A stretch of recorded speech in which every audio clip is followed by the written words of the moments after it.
Sud Radio, mettez-vous d'accord, 9h-10h, Valérie Expert. Bonjour à toutes et à tous, mettez-vous d'accord, aujourd'hui vendredi 16 juin et nous sommes ensemble avec Judith Weintraub, grand reporter au Figaro Magazine. Bonjour Judith. Valérie. François Calfon, membre du bureau national du PS, Valérie. Ancien député. Bonjour Alex Darmon, journaliste politique. Votre chaîne de débat politique sur YouTube s'intitule Les Indécis. Et Régis de Castelnau, bonjour Régis. Bonjour Valérie, bonjour à tous. Avocat, votre blog Vue du droit, votre dernier livre Une justice politique est paru aux éditions L'Artilleur et vous êtes également membre de la rédaction de Front Populaire. On va débattre, commenter l'actualité. Le SNU en classe de seconde, ce ne sera pas obligatoire. Sarah El Haïry qui sera chez Jean-Jacques Bourdin tout à l'heure pour en parler. Le fonds Marianne, Monsieur Sifaoui affirme avoir été manipulé. On va parler de cette affaire et puis de l'audition également de Marlène Schiappa. Peut-on parler sereinement d'immigration en France? C'est notre sondage IFOP fiducial pour Sud Radio et on va commenter ces sujets. On commence avec vos coups de cœur, vos coups de gueule. On va commencer peut-être avec vous. Non, François, on va finir avec vous parce que ça va nous emmener sur notre sujet. Régis, c'est vous, coup de gueule. Alors, non, coup de gueule ou coup de cœur, simplement, c'est ce qui se passe autour de l'agrément d'Anticor. Anticor est une association qui est agréée pour rester en justice sur les questions de corruption, sur les affaires financières, et on lui avait renouvelé il y a un petit moment, 2 ans je crois, son agrément qui lui permet de participer à ces procédures. Et ça avait été un peu bizarre parce qu'il y avait une polémique sur son financement qui doit être tout à fait transparent, et il y avait eu l'apport d'un monsieur Vinci Guerra qui posait problème. Et donc aujourd'hui, il y a eu un recours contre cet agrément et le rapporteur public du tribunal administratif, du Conseil d'État a dit l'agrément est irrégulier, par conséquent, il faut l'annuler. Conséquence de cette annulation, si elle est prononcée, ce qui semble probable, c'est que l'agrément sera censé n'avoir jamais existé, et il y a tout un tas d'affaires dans lesquelles Anticor est partie civile, je pense en particulier à l'affaire Colère. Il y en a d'autres qui vont disparaître, puisqu'il n'y aura plus d'auteurs des plaintes qui ont permis à la justice de démarrer. Donc, effectivement, c'est assez étonnant de s'apercevoir 2 ans après que l'arrêté était brinque-ballant. J'en viens à me poser la question de savoir si ça n'a pas été volontaire de la part de M. Castex lorsqu'il a rédigé l'arrêté, et que celui-ci soit aussi fragile, parce que c'est une erreur grossière qui a été faite, c'est une erreur formelle. Et donc voilà, vous dites que c'est intentionnel, c'est ce que vous êtes en train de sous-entendre. Je fais pas une confiance extraordinaire à Anticor, soyons clairs, mais là, en l'occurrence, je me demande s'ils sont pas tombés dans un piège. Ils avaient un problème avec ces financements de M. Vinci Guerra, un gros problème, et je me demande dans quelle mesure le pouvoir qu'ils savaient, parce que ça a été compliqué pour qu'ils l'obtiennent, l'agrément à ce moment-là. Il y a eu pas mal de polémiques et je me demande si on les a pas fait tomber dans un piège. On leur a donné, on a instrumentalisé des procédures contre cet arrêté d'agrément, et aujourd'hui il y a toutes les chances qu'il soit annulé, ce qui veut dire que toutes les procédures, il y a Benalla, il y a, je pense, Colère en particulier, parce que c'est le proche du président de la République. Il est clair que la Macronie va être soulagée s'il y a cette annulation. Je sais pas, quelqu'un veut réagir? Non, bon, c'est un peu technique. En tout cas, c'est absolument rien à faire. C'est intéressant. François, on va continuer avec vous. Du coup, ça concerne Marlène Schiappa. Le feuilleton. Ouais. Alors, c'est plus le feuilleton fond Marianne, c'est le feuilleton Marlène qui touche le fond, plutôt à son audition au Sénat, qui était absolument catastrophique.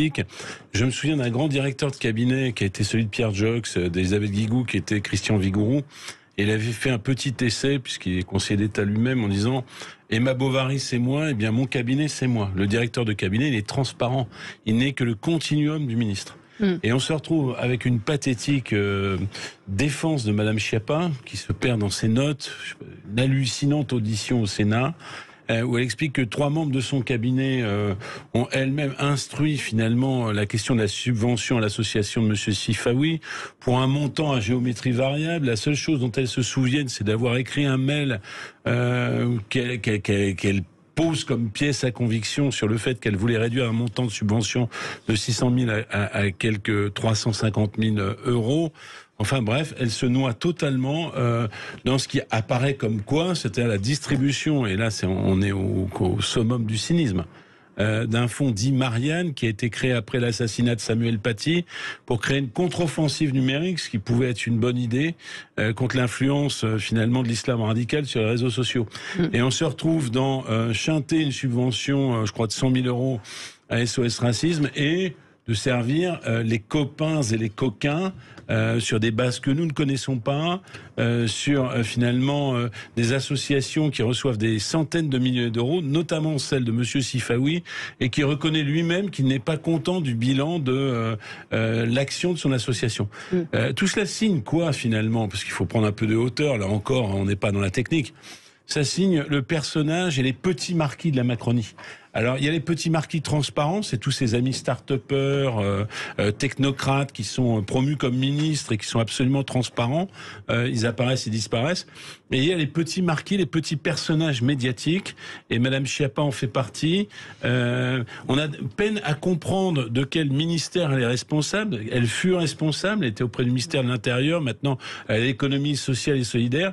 Elle est surtout ministre, si j'ose dire, dévolue aux médias trash, chez TPMT, à Playboy, pour finalement faire exister dans la strate catégorie populaire la Macronie. Et nous avons affaire à un véritable naufrage politique et médiatique qui est à l'image finalement de ce gouvernement qui n'a convaincu personne, qui a permis de servir les copains et les coquins. Alors, et se brouiller. Là, je vous arrête sur copains et coquins parce qu'elle s'en défend. Donc oui, bien vous sûr, êtes dans la diffamation en disant ça. Parce en tout cas, moi, ce que je constate, c'est que face à un drame absolu qui a sidéré la France entière, cette dame était censée créer le lien, là pour le coup en délégation du ministre de l'Intérieur, de renouer le lien sur les réseaux sociaux, et elle en a fait quelque chose au mieux de la légèreté, au pire d'une lourde culpabilité. Et en fait, quand vous ne savez même pas ce que fait votre cabinet, même pas ce que fait votre administration, c'est que soit vous mentez vertement, sous serment, et là, quelqu'un a menti sous serment, parce que les contradictions sont lourdes,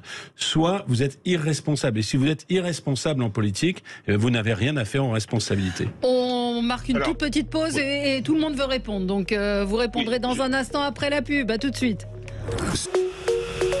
Sud Radio, mettez-vous d'accord, 9h-10h, Valérie Expert. Avec vous sur Sud Radio jusqu'à 10h, on a entamé le débat, mais je n'oublie pas vos coups de cœur et vos coups de gueule, Judith et Alex. Judith, vous vouliez réagir à ce que disait François Calfon à propos de Marlène Schiappa? Oui, je voulais réagir à cette avalanche. Je dois dire que c'était lourd, effectivement. La charge est lourde. Oui, la charge est lourde, et comme le rappelait Valérie à juste titre, il y a quand même une présomption d'innocence. Faites bien de la rétablir. Dont Marlène Schiappa comme Mohamed Sifawi bénéficient, puisque l'affaire en question fait l'objet d'une commission d'enquête parlementaire, mais aussi d'action en justice. Absolument. Donc vraiment, il est urgent d'attendre sur le fond. En fait, je suis en désaccord quasiment sur tout ce que vous avez dit, y compris sur le fait que ce soit une bonne idée au départ. Je trouve que c'est une mauvaise idée au départ de confier à l'État l'élaboration d'un discours républicain sur les réseaux sociaux. L'État n'a pas à élaborer des discours. L'État a à faire respecter les principes républicains. J'en parlerai un peu plus tard à l'occasion de mon coup de gueule. À sévir, il n'a pas à être un élément du débat intellectuel de ce pays. Pas dans nos démocraties modernes. Et quand il le fait, ça donne lieu à ce genre de dérive et éventuellement de malhonnêteté. Quant à Marlène Schiappa, moi je ne reproche pas du tout d'aller chez Cyril Hanouna. Il faut du courage pour aller chez Cyril Hanouna, ne vous en déplaise. Non mais elle est ministre de rien, c'est ça que je voulais dire. J'ai repéré qu'elle n'était ministre que de l'expression, c'est une forme de porte-parole. Elle est dans ce gouvernement ambigu sur les questions de laïcité et d'islamisme, au moins quelqu'un qui tient un discours clair. Et quand je dis ce gouvernement ambigu, je devrais dire tout le pouvoir, puisque je rappelle qu'Emmanuel Macron lui-même s'est illustré en disant une fois, c'était à l'occasion d'un débat avec BFM, me semble-t-il, que le voile islamique était contraire à notre conception de l'égalité homme-femme, et la deuxième fois pendant la campagne entre les deux tours en disant à une jeune fille voilée, bien sûr qu'on peut être féministe et voilée, mademoiselle.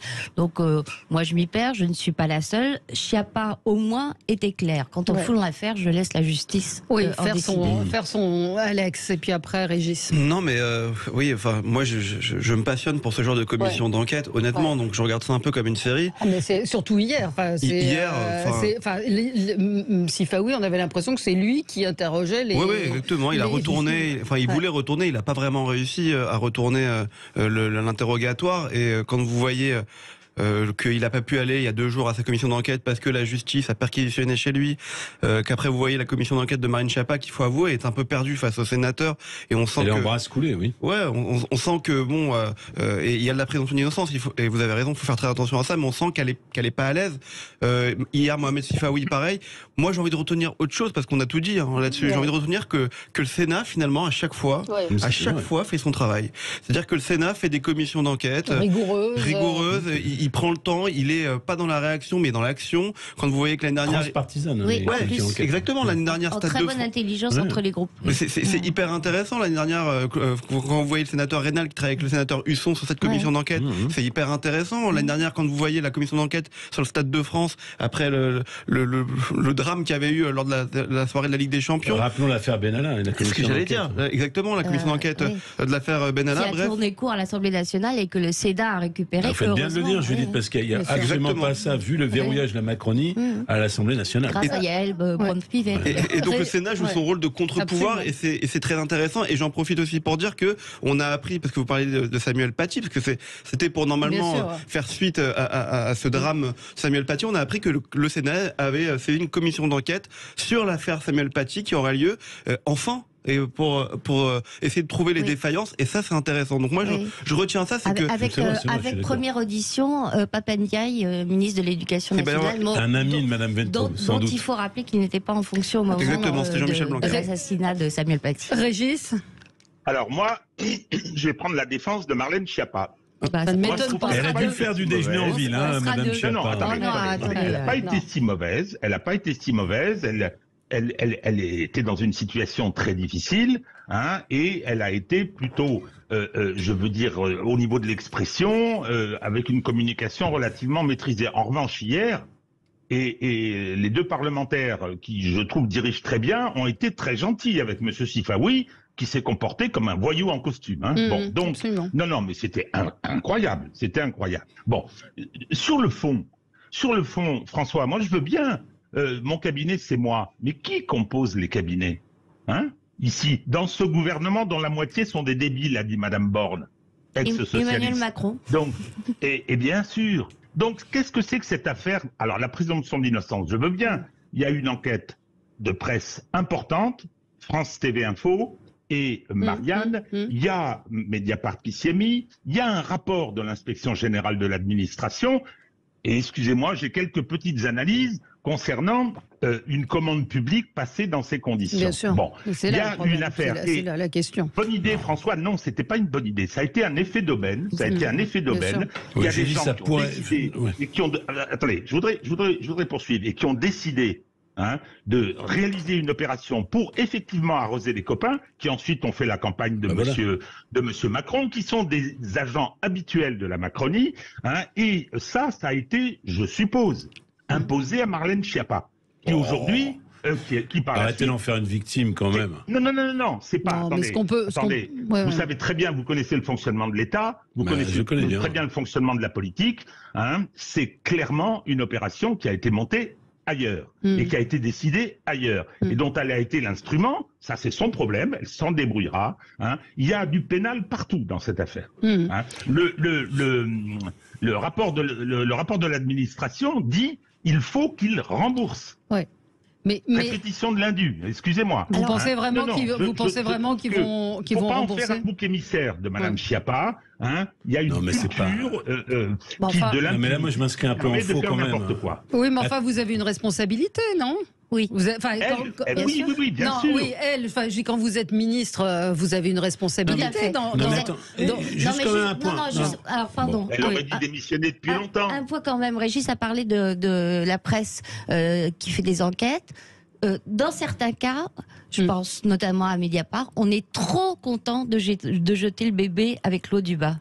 C'est-à-dire que à montrer à juste titre, certaines fois d'ailleurs, les failles, les malversations d'une entreprise qui vise à défendre la laïcité contre l'islamisme. Oui, mais ça, j'entends bien. L'eau du bas, c'est l'islamisme. Et vous mélangez un peu. Non, c'est pas moi qui mélange, c'est eux. Ils sont ravis de taper sur Schiappa. D'accord, mais alors justement, vous vous mettez en défense de Schiappa parce que, en fait, il y a un débat croisé. Est-ce qu'on est tolérant vis-à-vis de l'islam politique ou est-ce qu'on est ferme vis-à-vis de l'islam politique? Et vous dites, Madame Schiappa défend plutôt ça. Donc vous avez tendance. C'est pas moi qui le. Non, mais attendez, vous avez tendance à l'exonérer. Maintenant, je voudrais quand même qu'on soit assez précise dans ce débat, sans rentrer dans des choses techniques. Moi, j'ai été dans mes années jeunes membre d'un cabinet ministériel très important. C'était le ministère des Affaires sociales, travail, le MITI social, comme on appelait ça. Je peux vous dire que le ministre suit. Et quand vous avez un cabinet, mais donner des subventions à 3 associations, quelles qu'en soient les conditions. On parle de 2 millions d'euros. Ouais, non, mais d'accord. Mais ce que je veux dire, c'est que la ministre, elle n'a pas grand-chose d'autre à faire. Donc, si elle n'est pas capable. Non, mais pardon. Non, cette ministre-là, dans sa délégation, c'est un tout petit ministère. La deuxième chose, on ne peut pas dire une chose et son contraire. Il est évident, c'est elle ou c'est pas elle, il est évident qu'on a distribué des prébendes à la Macronie, puisque M. Gravel lui-même, qui est un des personnages, dit « Moi, la candidature de l'association de M. Sifaoui n'est pas venue dans le cadre d'un appel d'offres, ça c'est ce qu'il a dit, elle m'a été imposée. » Donc c'est bien un ordre qui vient d'en haut. Alors je suis d'accord avec Régis, d'où vient l'ordre? Est-ce qu'il vient de M. Macron ou est-ce qu'il vient de Mme Schiappa? J'ai envie de dire, peu importe, ils sont témoins solidaires de la Macronie. Et je trouve que, après on peut revenir sur, moi c'est un débat, j'ai dit, ça peut être une opportunité. Je suis pas d'accord avec vous, ça tombe bien, parce que je pense que la laïcité n'est pas la neutralité. Et le bras armé de la laïcité, c'est l'État qui doit s'en saisir. La preuve, c'est que vous dites l'État n'a pas à faire de politique. Moi je crois pas que non, mais attendez, je termine. Vous m'avez mal écouté. Moi j'assume que dans les programmes scolaires, par exemple, on dise il n'y a pas assez d'instruction civique, puisqu'on parle de Samuel Paty, il n'y a pas assez de sensibilité au fait qu'il y a une forme de neutralité dans l'espace public, et donc que l'État doive communiquer, instruire. Et dans la relation d'instruction, il y a bien un discours qui a un contenu, c'est pas l'évidence des choses. Ça tombe bien que vous parliez. Aujourd'hui, ça tombe bien que vous parliez des programmes. J'en termine juste d'un point comme ça peut. Aujourd'hui, il y a l'école, mais il y a aussi les réseaux sociaux, et c'est très bien qu'il y ait des messages qui passent sur les réseaux sociaux. Ça tombe bien que vous parliez des programmes scolaires, parce que pour avoir beaucoup travaillé sur la question, précisément, voilà un domaine dans lequel ni l'autorité supérieure des programmes qui est indépendante, ni l'État qui n'a pas le droit d'y toucher, ne font leur boulot de respect des principes républicains. Et des livres scolaires qui enfreignent les principes républicains, je peux vous en montrer plusieurs brouettes et qui sont utilisées dans les écoles. Je disais juste que le boulot de l'État, c'est de faire respecter les principes républicains et pas de construire un discours. Ça n'existe que dans les régimes totalitaires. Mais c'est. Moi, je crois pas à la neutralité. Je vais poser une question de 3 secondes. Allez-y. Il est clair que Madame Schiappa aurait déjà dû démissionner si, dans cette République, on appliquait un certain nombre de principes et qu'on démissionnait. Je pose la question, alors que l'affaire est accablante. Présomption d'innocence, d'accord, mais il y a le rapport de l'inspection générale de l'administration. Je suis désolé. Régis a dit une chose et son contraire. Laissez finir. Non, mais Régis, présomption d'innocence, mais je suis Charlie, mais c'est un peu. Non, la présomption d'innocence, ce sont sur les infractions pénales. C'est pas sur les faits. Attention, sur son incompétence quand même. Donc, non, mais je pose ma question. Comment se fait-il alors que le rapport est accablant? Moi, j'ai fait mes propres analyses, je connais cette matière. Bon, du pénal, il y en aura. Mais pourquoi, et tout le monde le sait, pourquoi est-ce que Mme Borne et le président de la République soutiennent ainsi Mme Schiappa? Je ne comprends pas. Et tout le monde le sait, c'est quoi, Régis? Allez-y, puisque j'aime bien, moi, le complotisme. Non, parce que moi, je sais pas, du coup. Pourquoi? Mais pourquoi? Pas du complotisme, mon cher François. Mais c'est quoi la réponse? Non, mais c'est bien, on veut le savoir, comme les auditeurs. Régis, c'est quoi votre réponse? François, je vous invite à lire mes livres. Le fonctionnaire pénal. Je vous invite à demander les cours que j'enseignais à la faculté Paris 2. Oui, mais on n'a pas le temps. On n'a pas le temps, là. Allez, arrêtez avec votre teaser. Je vous invite à lire mes livres sur les marchés publics, sur le délit de favoritisme. Il n'y a pas de problème. Non, mais pourquoi ils la soutiennent? Pourquoi ils la soutiennent? Excusez-moi, mais Elisabeth Borne a clairement dit qu'ils la soutenaient. Non, mais ils n'ont pas dit qu'ils la soutenaient, ils ont dit simplement qu'ils attendaient que l'affaire se fasse.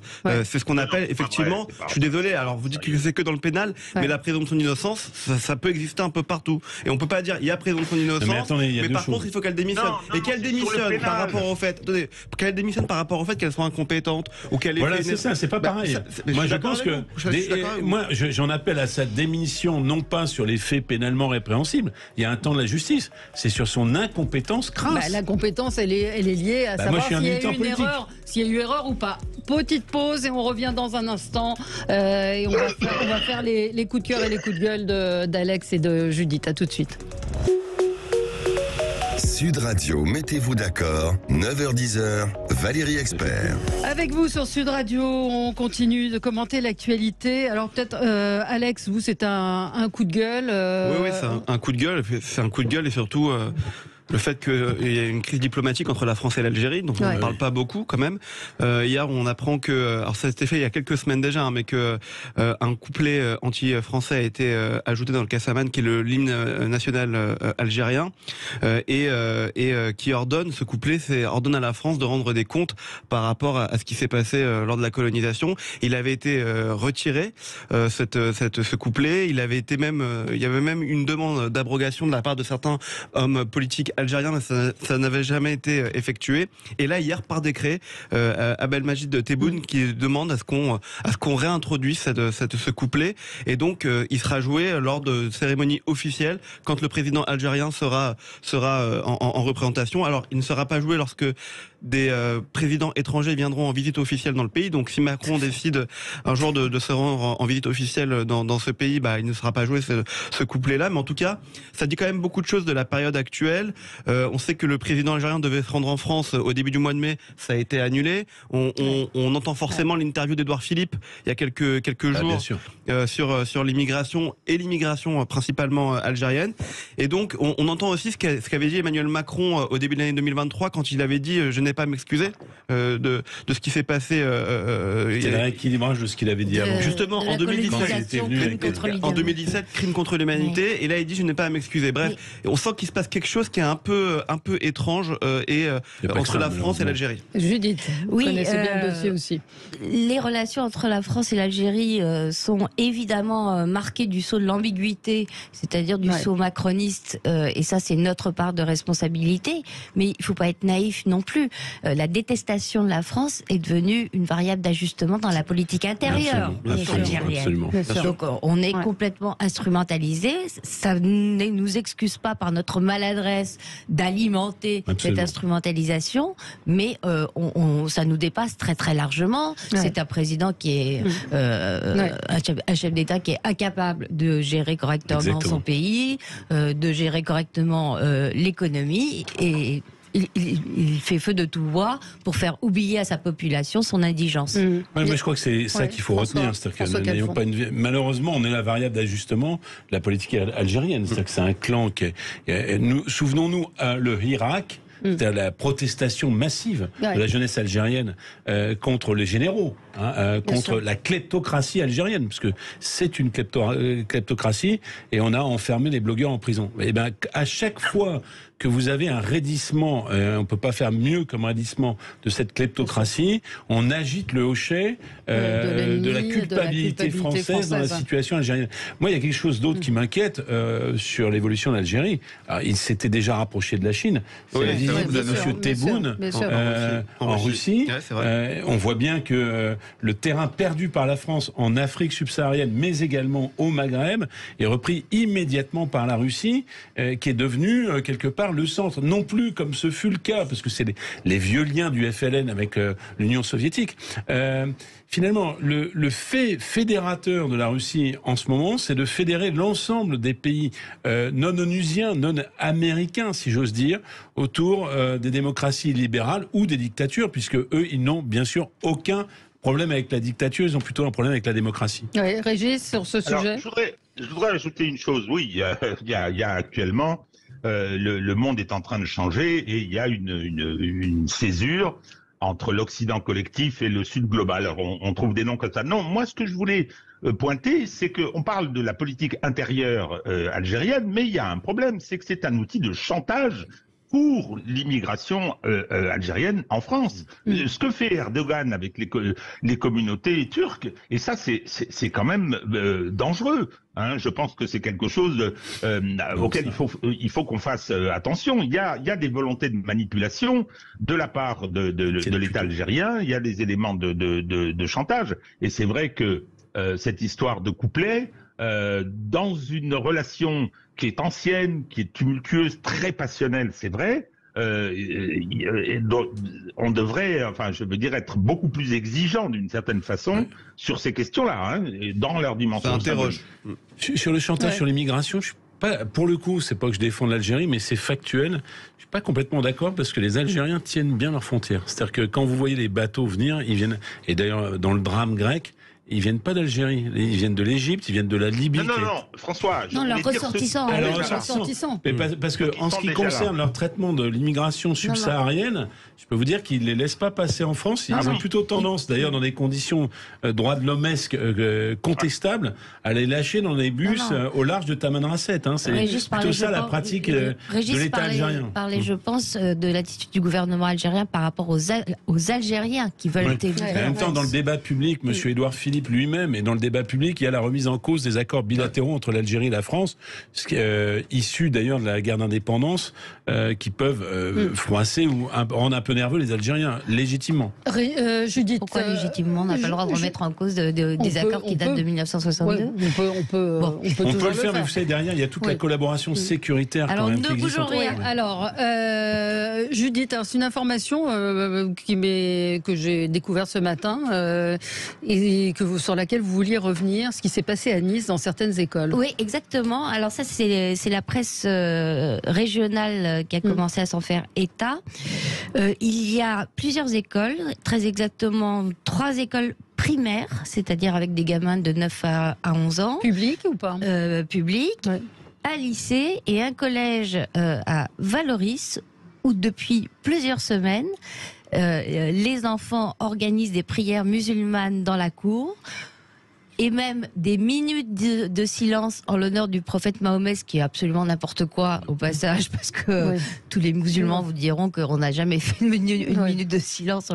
Bon, voilà. Donc voilà ce qui se produit donc dans ces 5 établissements depuis plusieurs semaines. Ça a été remonté par la plateforme mise en place par Jean-Michel Blanquer, précisément pour lutter contre la propagation de l'islamisme dans l'éducation nationale. Et on attend donc plusieurs semaines pour qu'il ne se passe rien. Ouais. Alors apparemment, l'inspectrice d'académie qui a prévenu Christian Estrosi, qui s'est empressé d'en faire état sur Twitter, a reçu des parents. Mais ça fait plusieurs semaines que ça dure et rien ne se passe. Et il ne se passe rien. Mais Christian Estrosi fait le lien avec ces familles qui reviennent de Syrie. Je ne sais pas pourquoi. Je ne sais pas pourquoi. Parce qu'il a des éléments d'information. Il fait le lien en demandant que les mères, mais c'est une demande ancienne d'Estrosi, que les gens en fait signalés et fichés comme ayant des sympathies pour le terrorisme islamique, pour le coup. soit signalé aux maires, puisque les maires sont responsables de certains établissements scolaires. Mais on fait quoi? Il se passe qu'est-ce qui est la question, c'est on signale, on débat longuement pour savoir si la baya est vraiment un signe religieux. On rappelle que Pape Ndiaye a dit que c'était au proviseur de se débrouiller. Exactement, et on se défausse sur les établissements scolaires. Non mais qu'est-ce qu'un proviseur, qu'est-ce qu'un directeur d'école peut faire dans ces cas-là? C'est dire aux élèves, vous levez, ça se fait pas ici. Enfin, est-ce que ça peut les exclure? Mais déjà, les exclure. Alors, temporairement de l'établissement. Alex Armand. Je l'apprends, je savais pas. Si c'est vrai, je vous crois. Non, mais il y a un tweet. Voilà, donc et c'est une lettre de Christian Estrosi. Vous pouvez le voir sur son. Regardez sur son tweet. France 3 Alpes-Maritimes. Regardez sur Nice Matin. Enfin, toute la PQR en parle. Ils sont allés voir. C'est quand même très très grave. Enfin, c'est gravissime. Si vous avez des élèves de CM1, CM2 qui dans 5 établissements scolaires, donc c'est pas un cas isolé, un lycée aussi. Non, mais c'est pas un cas isolé. Ça veut dire que je peux pas parler de réseau, mais ça veut dire qu'on se passe le mot, que ça se fait dans un établissement et qu'on peut le faire dans celui d'à côté. Et qu'est-ce que peut faire un proviseur ou même des professeurs? Christian Estrosi tweet et dit: je demande au préfet d'organiser au plus vite une réunion avec les services concernés pour mettre en place un plan d'action.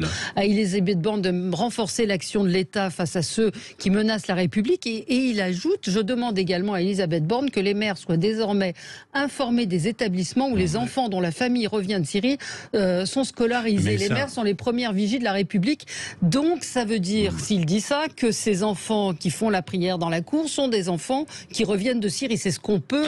Oui, mais alors, en même temps. La presse régionale que j'ai consultée a essayé de vérifier, n'a pas trouvé. Voilà. Attention, Christian Estrosi n'est pas un homme neutre, il fait de la politique. Bon, après. On lui a reproché d'être. D'accord, mais attendez. Moi, je suis pas là-dedans. Qu'est-ce qu'on peut faire? Parce qu'après tout, c'est ça l'anxiété logique et normale, j'ai envie de dire, qui est soulevée sur ce plateau. Si les faits existants sont bien constitués, apparemment ils le sont. Mais la loi de 1905 s'applique, c'est-à-dire que l'école est laïque. Et oui, donc, mais enfin, une fois que vous avez dit ça, que vous avez des centaines d'enfants, les parents. Voilà, je peux essayer de terminer une phrase en plus de 140 signes, c'est toujours très compliqué. Non, mais pas pour vous, mais en général, avoir un raisonnement articulé en 2024, vous articulez bien. Alors, le point, il est tout simple, c'est qu'effectivement, d'abord, c'est pas des enfants de 5 ans qui d'eux-mêmes, affaire Samuel Paty et autres, qui d'eux-mêmes vont organiser des prières dans 5 établissements scolaires. C'est 8 ans, c'est mais même 8 ans. Allez, même 8 ans. C'est pas les enfants de 8 ans. C'est qu'à un moment donné, il y a une influence parentale. Oui, bien sûr. Et donc, la première chose, je suis d'accord avec Judith Ventraume, le chef d'établissement, au lieu de mettre la vaisselle cassée sous le tapis, alors apparemment, ils ont quand même signalé à la plateforme. Ça veut dire qu'ils n'ont pas rien fait. Convoque les parents. Ensuite, puisque on est dans le cadre de la loi, une enquête judiciaire peut avoir lieu. C'est-à-dire que la police judiciaire, saisie par le parquet, peut convoquer les parents. Il y a des faits de radicalisation. Et si, je me souviens de l'affaire de Creil, qui est une vieille histoire, mais qui est la première histoire 1989. De laïcité. Voilà.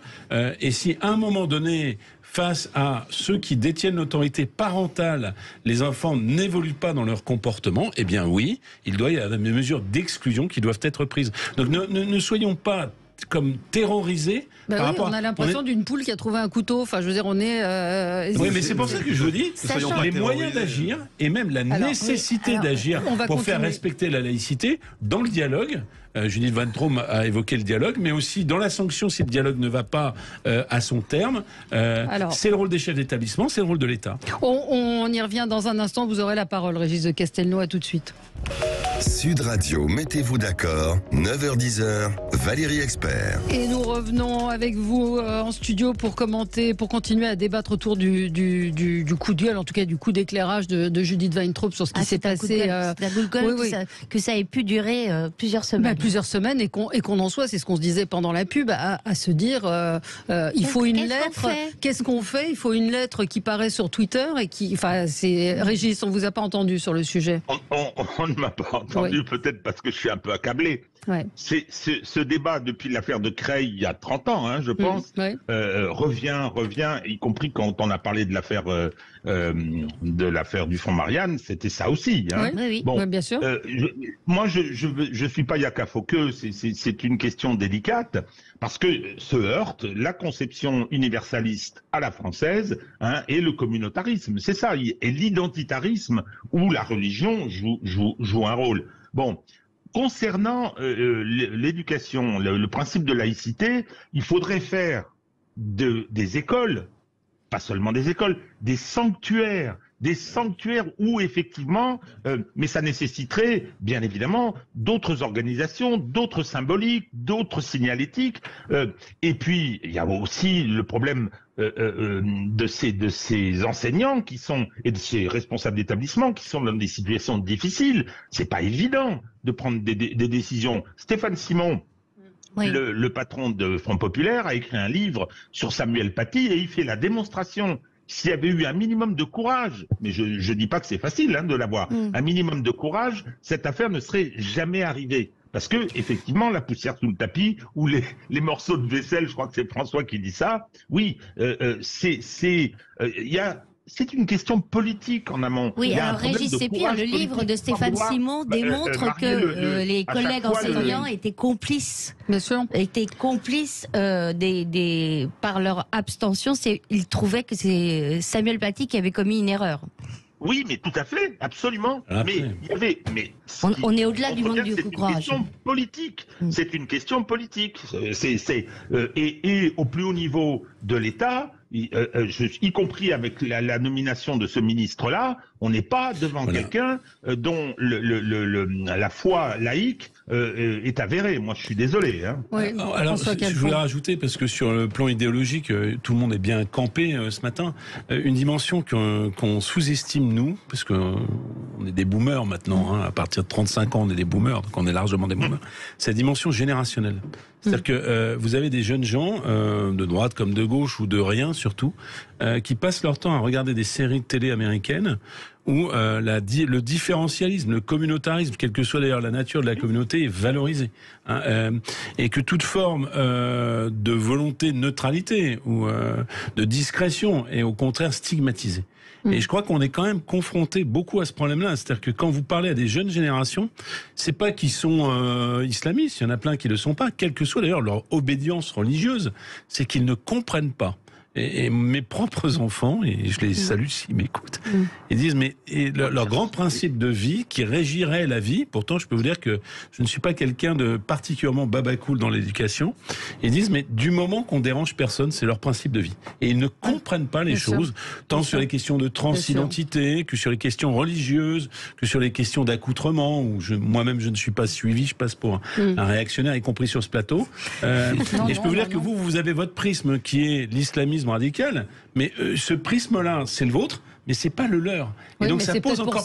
C'est peut-être pour ça qu'il faut expliquer l'entrisme, qu'il faut expliquer les petits bouts grignotés à la laïcité. Puisqu'on parlait tous de l'affaire de Creil, où nous étions des contemporains de cette affaire de Creil.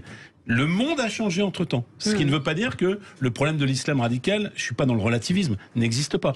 Mais il y a un prisme générationnel. Je réagissais sur Samuel Paty, j'ai pas lu ce livre, sur les enseignants. Mais les enseignants, c'est des prolétaires de l'enseignement. Et c'est des gens très jeunes et qui parfois ont ce prisme finalement de l'affirmation identitaire.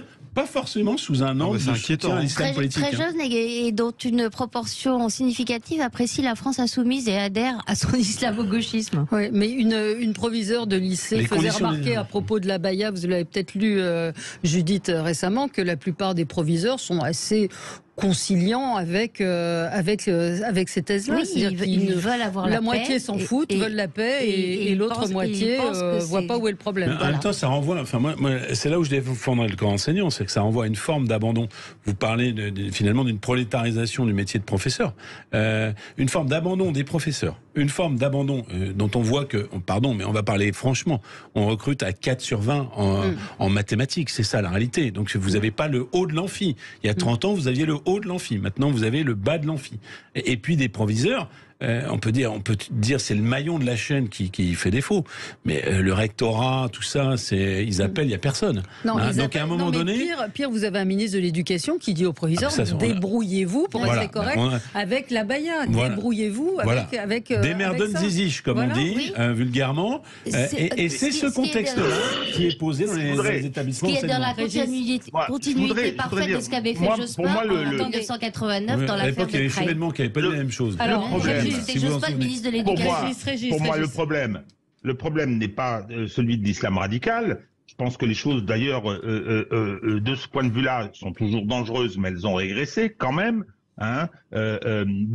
Mais c'est le problème de la régression que ça implique. C'est-à-dire que on a mis en place dans ce pays, après des dizaines et des centaines d'années de lutte contre l'Église catholique, parce que il faut dire les choses comme elles sont, on a mis la loi de la laïcité, qui est un chef-d'œuvre d'intelligence juridique et philosophique, et on ne peut pas accepter que une religion, celle-là ou une autre, remette ça en cause. C'est les rapports de la sphère publique avec la liberté de conscience. Donc c'est pour ça, il faut pas céder. C'est pas parce qu'on cède que ça va nourrir l'islam radical. Non, il faut pas céder parce que c'est notre République qui est fondée là-dessus. Donc non, on ne peut pas de prière dans l'école. Non.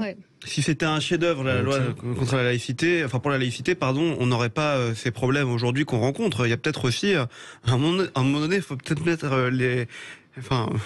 remettre l'église au milieu du village, si je puis dire. C'est justement ce qu'on ne veut pas faire. Non, mais c'est pour l'expression. Ce que je veux dire par là, c'est que peut-être qu'il faut en parler là. Vous voyez, politiquement, peut-être qu'il faut arrêter d'avoir peur que dès qu'il y a un projet de loi qui arrive sur la laïcité, quand on crée un ministère de l'identité nationale, toutes ces choses-là, tout de suite, on a peur. Et on a peur d'employer des mots. Et je crois que c'est effectivement... maintenant plus que tout, un sujet politique. Et quand on dit il y a une résignation de la part des enseignants, bah ouais, mais c'est grave quand même. Il y a un ministre, pas de problème, mais les enseignants, c'est quand même les premiers qui sont face à nos enfants aujourd'hui dans les salles de classe. Et avant d'apprendre, et ce qui est très important, à écrire, lire, parler, tout ce que vous voulez, il y a aussi apprendre à se comporter en société. Alors après, il y a un vrai sujet, pardon. Moi, je dis ça à chaque fois comme toi. Mais bon, remettons-nous dans ce qu'est un établissement scolaire et un enseignant. À 1 700 € par mois, c'est pas lire, écrire, compter, plus le travail des parents qui n'est pas fait. C'est quand même ça le problème. Je suis tout à fait d'accord, mais moi je suis pour une augmentation substantielle du salaire des enseignants et une réduction de leur nombre. Il vaut mieux moins d'enseignants, plutôt de fonctionnaires. Ce qui est un autre débat, mais en tout cas, ce qui est clair, là va avec l'autre. Ce qui est clair, c'est que dans l'état de l'art, vous pouvez pas tout demander. Des déficits. D'ailleurs, les policiers disent la même chose, et même les médecins. Des déficits de la société et notamment de la sphère familiale. Tout ne doit pas reposer sur les enseignants. Si déjà ils arrivaient à prendre leur mission qui est le socle fondamental des connaissances, ce serait pas mal eu égard à la lecture de certaines copies. Je parle pas du bac parce que la philo est maintenant devenue très très optionnelle, mais même de diplômer de l'enseignement supérieur. Oui, vous avez des référents maintenant dans les écoles, et là il va y avoir un référent SNU après les référents laïcité. Faut arrêter de donner des hochets à Madame Sarah El Haïry qui va prendre l'antenne bientôt. Vous en pensez quoi du SNU rapidement, il ne nous reste pas beaucoup de temps. SNU en seconde. C'est ça le problème, c'est que l'idée est louable. Moi, je ne peux pas mentir, je fais une enquête en ce moment sur le service militaire dans le monde. Et j'étais, il y a quelques jours, en Israël, parce que là-bas, c'est quelque chose qui est important. Et donc, on fait une enquête là-dessus. Et vous vous rendez compte que ça crée une identité, que ça crée un esprit de communauté. Et peut-être qu'on parlait des jeunes... C'est particulier. Quand on fait les comparaisons avec l'étranger... Juste pour vous dire une chose, c'est que on parlait il y a quelques secondes d'un sentiment d'appartenance, du fait que les élèves étaient un peu livrés à eux-mêmes. Et donc, le SNU, ça peut être quelque chose d'intéressant. Maintenant que ça vienne prendre le temps d'école, 12 jours, en classe de seconde, quand on sait qu'on est les plus mauvais en Europe, en termes de matière, de lecture, de parler anglais même, juste ça, vous vous dites que 12 jours pour faire le SNU, alors c'est à la base du bénévolat, je crois. Oui, c'est du volontariat. Du volontariat. Vous vous dites, pas bénévolat, vous avez raison, du volontariat. Vous vous dites que, c'est peut-être pas la priorité en ce moment dans le système éducatif. Moi, je me dédierais pas parce que en son temps, j'ai dirigé la campagne pour la primaire d'Arnaud Montebourg et on avait mis le service national obligatoire. Donc moi, je pense qu'il faut trouver contre l'air du temps. C'est ça qui est pas facile. ce moment de cohésion et de construction d'une nation et d'esprit civique. Et on n'y est pas. Et c'est-à-dire qu'il y a toujours 10 000 raisons de s'opposer. Alors celui de Madame El Haïry est mal formaté manifestement, il coûte cher. Et les militaires n'en veulent pas, c'est ça le problème. Mais je trouve quand même que ce moment de brassage social et d'esprit de défense, parce qu'à un moment donné, il faut appeler un chat un chat. Oui, ils vont faire de l'écologie, ils vont planter des fraises et des tomates et participer, aller dans les EHPAD avec les personnes âgées. Mais il y a aussi un moment d'une nation, ça se fonde par un esprit de défense qu'on appelait l'esprit de Valmy. Ça reste un impensé et j'ai envie de dire un élément de déstructuration de la société. 9h57 sur Sud Radio, c'est la fin de ce débat aujourd'hui. On se retrouve nous dans un instant avec Mireille Dumas pour l'émission Média. On va parler de Brigitte Bardot. À tout de suite. Merci à tous. Sud Radio.